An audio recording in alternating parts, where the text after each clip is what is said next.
What's up, fight fans? Welcome back to Checkmate MMA. In today's video, we're going to be covering all of the biggest hype train derailings of 2024.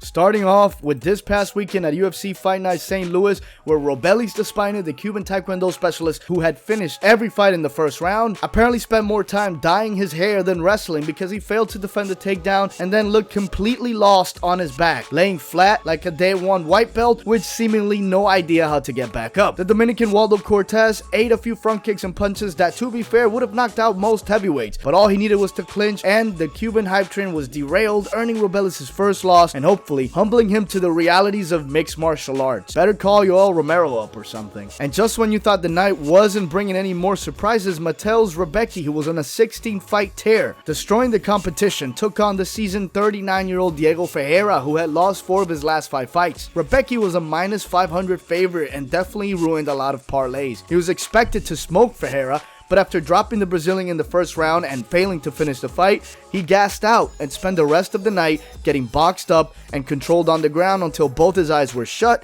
and the 39-year-old Ferreira earned a huge TKO win to derail his hype train. And now we go back to UFC 301, where Vitor Petrino was a minus 500 favorite against the battle-tested Anthony Lionheart Smith. The much younger and undefeated Brazilian looked powerful on the feet, but then he shot for a takedown, left his head on the outside, got caught in a guillotine, and had one of the biggest low IQ fight moments ever, slamming himself deeper into the choke and tapping out shortly after, earning his first loss. And now we go back to UFC 300 in the fight between Jamal Hill and Alex Pereira, and this one is pretty self-explanatory. A lot of people were calling for Hill to KO Pereira, but he ultimately got outclassed, derailing his hype train.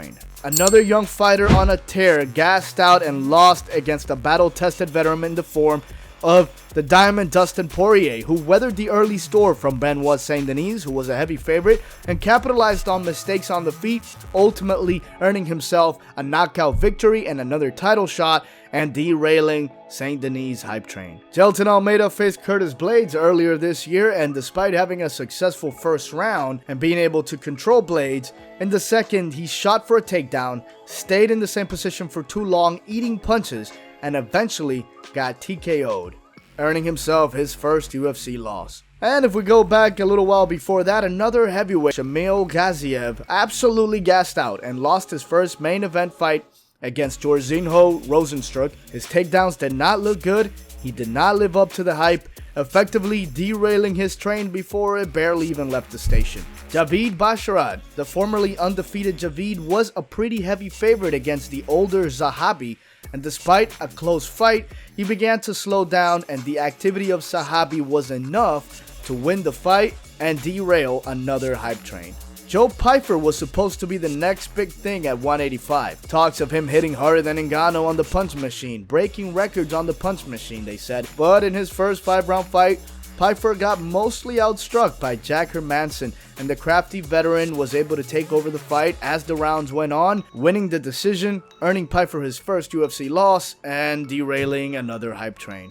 Mike Mallet was also a heavy favorite against Neil Magny, and in the first 2 rounds, it was easy to see why. But then, and I'm starting to see a recurring theme here, he absolutely gassed out and got finished by the ever difficult to beat Neil Magny, earning his first loss. So it's been an interesting year to say the least, guys, with a lot of favorites and hype trains being derailed, mostly by cardio issues against more seasoned veterans. Next time you see a minus 500 fighter taking on a veteran, it's not always what it seems. Those are the biggest hype train derailings of the year so far. Let me know if you think I missed anyone in the comments. Drop a like if you enjoyed to boost the algorithm. Subscribe for more. And until next time, Checkmate MMA signing out.